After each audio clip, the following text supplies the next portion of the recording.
जरा सोचिए, एक तरफ तो एक ऐसा करिश्माई लीडर है जिसे उसके देश के लोग भगवान मानते थे, और दूसरी तरफ वही आदमी एक बेरहम तानाशाह है जिसकी वजह से लाखों लोगों को वो तकलीफें झेलनी पड़ी जिनके बारे में हम सोच भी नहीं सकते। ये ईदी अमीन की हैरान कर देने वाली कहानी है। एक ऐसा आदमी जिसके महल की दीवारें 3 लाख से ज्यादा बेगुनाहों की चीखों से गूंजती हैं।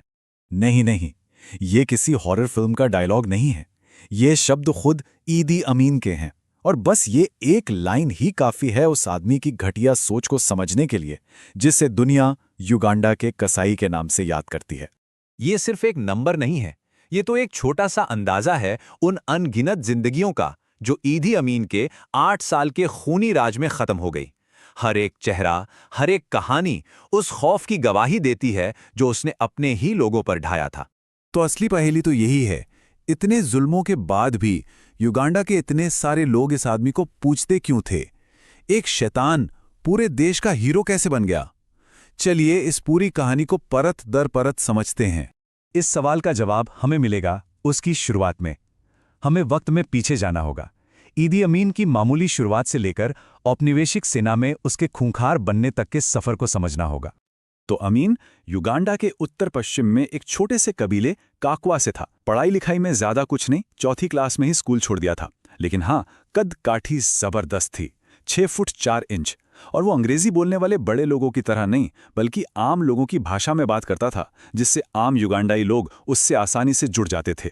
1946 में अमीन ब्रिटिश औपनिवेशिक सेना में एक असिस्टेंट कुक के तौर पर भर्ती हुआ, और यहीं उसकी बेरहमी को पहचाना गया और एक हथियार की तरह इस्तेमाल किया गया। माओमाओ विद्रोह के दौरान तो उसकी क्रूरता के किस्से मशहूर हो गए।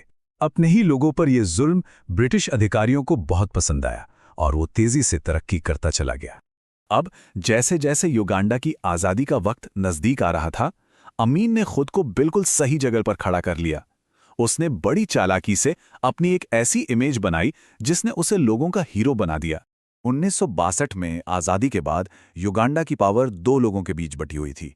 एक तरफ थे मिल्टन ओबोटे, देश के पहले प्रेसिडेंट, पढ़े लिखे बड़े नेता, और दूसरी तरफ था ईदी अमीन, करिश्माई सेना कमांडर जिसने खुद को आम आदमी के तौर पर पेश किया। और यहीं से सत्ता के लिए एक खतरनाक खेल शुरू हो गया। जब प्रेसिडेंट ओबोटे राजधानी की पॉलिटिक्स में फंसे हुए थे, अमीन ने एक जबरदस्त चाल चली। वो देश के कोने कोने में गया, दूर दराज के गांवों में लोगों के साथ नाचा, उनकी मुश्किलें सुनी और एक ऐसे नेता की इमेज बनाई जो सिर्फ बातें नहीं करता बल्कि काम भी करता है।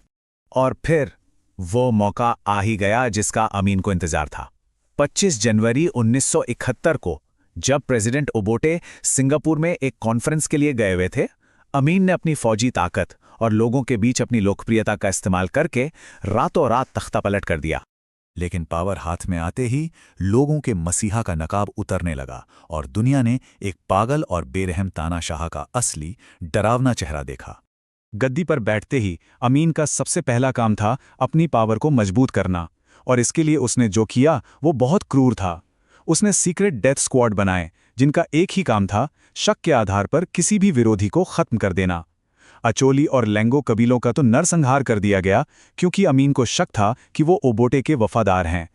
इसके बाद उसका ध्यान गया युगांडा की अमीर एशियन कम्युनिटी पर। 1972 में उसने अपना सबसे बदनाम फरमान जारी किया, ये दावा करते हुए कि उसे भगवान ने सपना दिया है कि वो देश के सभी एशियन लोगों को बाहर निकाल दे। और इस ऊपर वाले के हुक्म का नतीजा बहुत भयानक था। सिर्फ 90 दिनों के अंदर लगभग 80,000 एशियन लोगों को, जो देश की 60% इकोनॉमी चलाते थे, बेरहमी से देश से निकाल दिया गया। उनके जाते ही युगांडा की अर्थव्यवस्था पूरी तरह से बर्बाद हो गई। लेकिन अमीन की दरिंदगी सिर्फ पब्लिक में दिए गए फरमानों तक ही नहीं रुकी। पर्दे के पीछे उसका अपना महल ही उसकी हैवानियत का अड्डा बन गया था। उसने अपने ही महल में एक बदनाम टॉर्चर सेंटर बनाया और नाम रखा स्टेट रिसर्च ब्यूरो। सुनने में कितना सीधा साधा लगता है ना, लेकिन असल में यहीं पर उसके 5 पर्सनल टॉर्चर चेम्बर थे, जहां अंदाजा है कि लगभग 5 लाख लोगों को मौत के घाट उतारा गया। ये कमरे सिर्फ और सिर्फ टॉर्चर करने के लिए ही बनाए गए थे। कोई खिड़की नहीं, हवा आने की कोई जगह नहीं, और दरवाजों में बिजली का करंट छोड़ा जाता था ताकि कोई भाग न सके। उसके टॉर्चर करने के तरीके बिल्कुल उसके हीरो एडोल्फ हिटलर जैसे थे। वो अक्सर इन कमरों में बिजली के करंट वाला पानी भर देता था या फिर अपने शिकार को तड़पा तड़पा कर मारने के लिए जहरीली गैस छोड़ देता था। कहते हैं कि अमीन की हैवानियत की कोई हद ही नहीं थी। ऐसी कहानियां हैं कि वो अपने शिकार की लाशों से घंटों बात करता था और उनके कटे हुए सिरों को ट्रॉफी की तरह अपने फ्रीजर में रखता था। एक डरावने किस्से के मुताबिक एक बार तो उसकी अपनी पत्नी ने उसके फ्रीजर में 2 कटे हुए सिर देख लिए थे। लेकिन कहते हैं ना, हर जुल्म का अंत होता है। जैसे जैसे युगांडा की अर्थव्यवस्था बर्बाद होती गई और उसके शासन की डरावनी सच्चाई दुनिया के सामने आई, अमीन के आतंक के राज की दीवारें गिरने लगीं। 1978 में अपनी कुर्सी बचाने की एक आखिरी नाकाम कोशिश में उसने पड़ोसी देश तंजानिया पर हमला कर दिया और ये उसकी सबसे बड़ी भूल साबित हुई।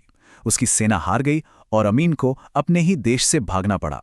उसने अपनी बाकी की जिंदगी सऊदी अरब में गुजारी और 2003 में वहीं मर गया, अपने गुनाहों की सजा पाए बिना।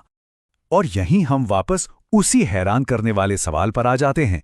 कुछ लोगों के लिए वो एक मसीहा था जिसने भ्रष्ट नेताओं को हटाया, लेकिन इस तथाकथित आजादी की कीमत एक ऐसे राज ने चुकाई जो सिर्फ और सिर्फ आतंक पर टिका था। तो आखिर में सवाल वही रहता है, ईदी अमीन असल में कौन था, एक मसीहा या एक शैतान? शायद इसका जवाब हमेशा इन दोनों के बीच की एक धुंधली सी जगह में ही रहेगा। ये एक डरावनी याद दिलाता है कि कैसे किसी देश की सबसे बड़ी उम्मीद उसका सबसे भयानक सपना बन सकती है।